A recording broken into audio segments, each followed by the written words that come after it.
Hello guys, welcome to our channel. This is Teja. YS Sharmila గారు త్వరలో ఆంధ్రప్రదేశ్ కాంగ్రెస్ పార్టీకి అధ్యక్షులుగా ఆ పదవిని ఆమె తీసుకోబోతున్నారంటూ కొన్ని వార్తలు అయితే బయటకు వస్తున్నాయి. మరి దీని వెనక చంద్రబాబు నాయుడు గారు వ్యూహం ఉందంటూ కొన్ని వార్తలు కూడా వెలుగులోకి వచ్చాయి. ఇవన్నీ కూడా ఎంతవరకు వాస్తవం? సో ఇదే అంశాన్ని మనతో పాటు డిస్కస్ చేయడానికి సీనియర్ జర్నలిస్ట్ శ్రావణ్ కుమార్ గారు ఉన్నారు. నమస్తే సార్. నమస్తే అండి. సో అంటే ఇప్పటివరకు కామ్గా ఉన్న షర్మిల సడన్గా ఆంధ్ర వెళ్ళిపోయి అక్కడ కాంగ్రెస్ నుంచి పోటీ చేస్తున్నారు, అధ్యక్ష పదవిని తీసుకుంటున్నారు, ఇవన్నీ కూడా వచ్చాయి. అంటే దీన్ని ఎలా చూడాలంటారు? దీని వెనకాల చంద్రబాబు నాయుడు గారు ఉన్నారు, ప్రభుత్వ వ్యతిరేక ఓట్లను చేయలనివ్వకుండా ఈ యొక్క వ్యూహం రచించారు ఇదంతా కూడా అని చెప్పేసి అంటున్నారు. సో ఇవన్నీ కూడా ఎంతవరకు వాస్తవం నమ్మొచ్చు అంటారు? తెలంగాణ ఎన్నికలు అయిపోగానే ఆంధ్రప్రదేశ్ ఎన్నికల వేడి అప్పుడే స్టార్ట్ అయినట్టుగా చెప్పవచ్చు. ఆటోమేటిక్గా దాని తగ్గటువంటి కార్యాచరణ, ఎన్నికల కమిషను, రాష్ట్రాల పర్యటన ఇవన్నీ జరుగుతూనే ఉన్నాయి. దాంతో రాజకీయాలు కాస్త వేడెక్కినని చెప్పొచ్చు. ఎవరి సమీకరణాలు, ఎవరు ఎత్తులు పై ఎత్తులు వేస్తున్నారు. మీరు అన్నట్టు షర్మిల సైలెంట్గా ఉన్నదన్నమాట కొంతవరకు ఒక కోణంలో కరెక్ట్ అయినా, దాంతోపాటు కాంగ్రెస్ కూడా సైలెంట్ ఉందని చెప్పొచ్చు. అంటే ఆ నిద్రావస్థలో లేదా అంపశయం మీద ఉందని చెప్పొచ్చు కాంగ్రెస్ పార్టీ ఆంధ్రప్రదేశ్లో. ఎందుకంటే విభజన కారణమైన తర్వాత ఆంధ్రప్రదేశ్ ప్రజలంతా కూడా కాంగ్రెస్ పార్టీని ద్వేషించారు, బాగా ద్వేషించారు. ఆ కోపం చాన్నాళ్ళు ఉండిపోయింది.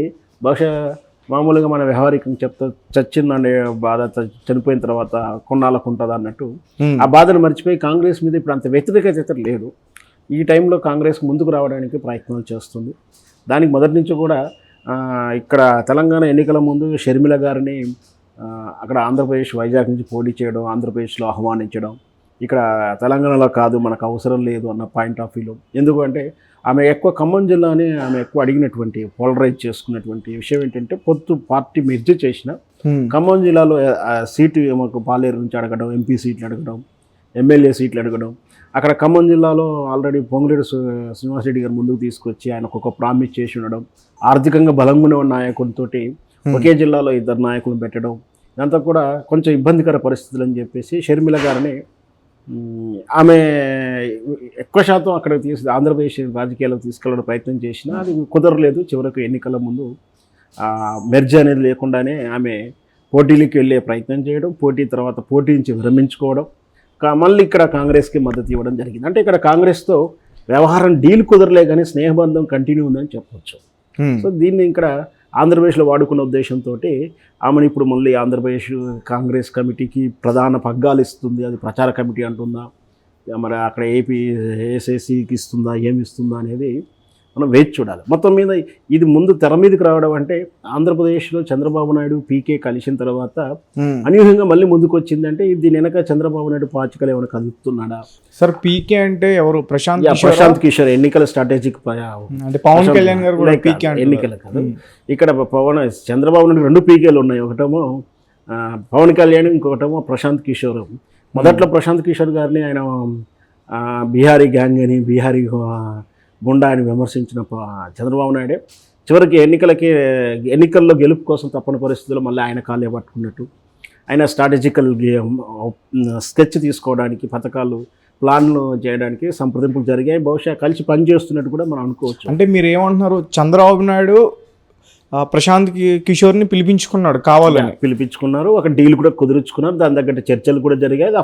అన్అఫీషియల్ కూడా కాదు, అఫీషియల్గానే బహిరంగానే జరిగినటువంటి చర్చలు జరిగాయి. అతను ఏపీకి రావడం, వాళ్ళు ఎయిర్పోర్ట్లో రిసీవ్ చేసుకోవడం, తద్వారా చర్చలు చేయడం, దాని తర్వాత అనూహ్యంగా మార్పులు జరుగుతూనే ఉన్నాయి. ఆటోమేటిక్గా మళ్ళీ షర్మిల పాత్ర ముందుకు వచ్చింది. వాస్తవానికి ఆంధ్రప్రదేశ్లో కానీ ఎక్కడ కానీ అధికార పార్టీ వ్యతిరేకత ఓటు ఎక్కువ మంది పోటీ చేస్తూ ఓటు చీల్తుంది. అంటే ఇక్కడ ఆంధ్రప్రదేశ్లో వైఎస్ఆర్ పార్టీకి వ్యతిరేకంగా పోటీ చేస్తే జనసేన, తెలుగుదేశం కలిపే ఉంది కాబట్టి వ్యతిరేక ఓట్లు అన్నీ కూడా ఒకే వైపు పడాలి. ఇక్కడ షర్మిల కాంగ్రెస్ రూపంలో వస్తే మళ్ళీ ఓటు చీలుతుంది అందరూ ఆలోచిస్తున్నారు. కానీ అంటే వ్యతిరేక ఓటుని షేర్ చేసుకుంటారు.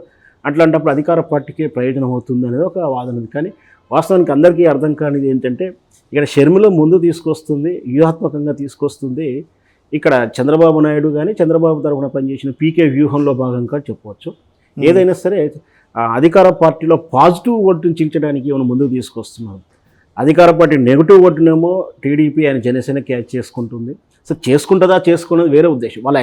వాళ్ళు చేస్తున్న ప్లాన్ ఏంటి, వాళ్ళ ఉద్దేశం ఏంటి అంటే వ్యతిరేకత ఓటును డైరెక్ట్ చంద్రబాబు నాయుడు జనసేన కూటమికి పడుతుంది.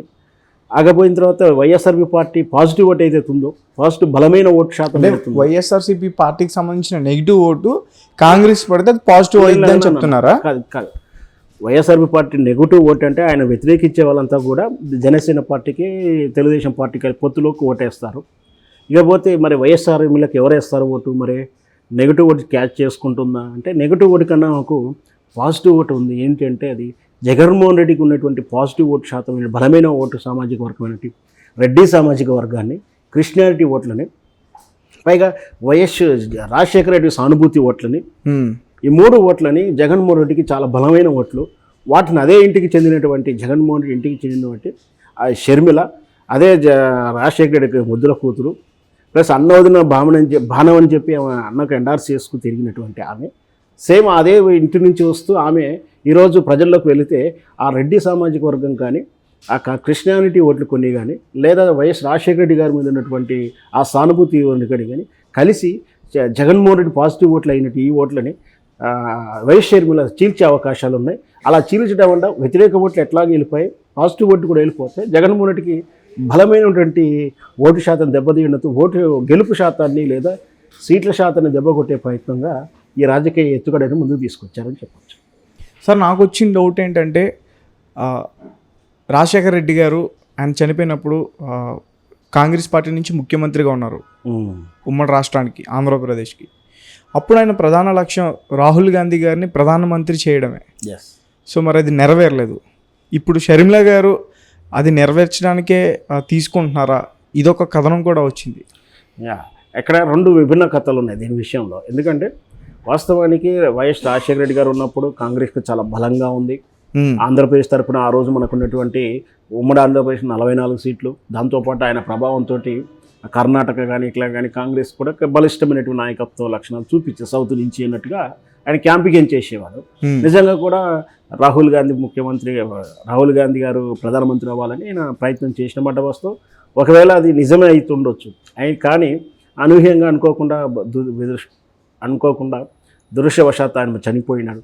చనిపోయిన తర్వాత ఇక్కడ అదే కాంగ్రెస్ పార్టీ శత్రువుగా మారి ఈ జగన్మోహన్ రెడ్డిని ఏ విధంగా జైలు పాలు చేసిందో, ఆ రోజు అన్న తరపున అన్న ఉన్నదిన బాలం అని చెప్పుకుంటూ షర్మిల గారు రాష్ట్రం మొత్తం తిరగడం, అదే కాంగ్రెస్ పార్టీని విమర్శించింది. కానీ ఈరోజు అదే కాంగ్రెస్ ఏదైతే తన కుటుంబాన్ని జైలు పాలు చేసి, ఏదైతే రాజశేఖర రెడ్డి కాంగ్రెస్ పార్టీకి పునర్జీవనం తీసుకొచ్చారని చెప్పవచ్చు. ఎందుకంటే అంత వైభవంగా గెలిపించాడు కాంగ్రెస్ పార్టీకి, అంత బలం ఇచ్చినటువంటి కాంగ్రెస్ పార్టీకి.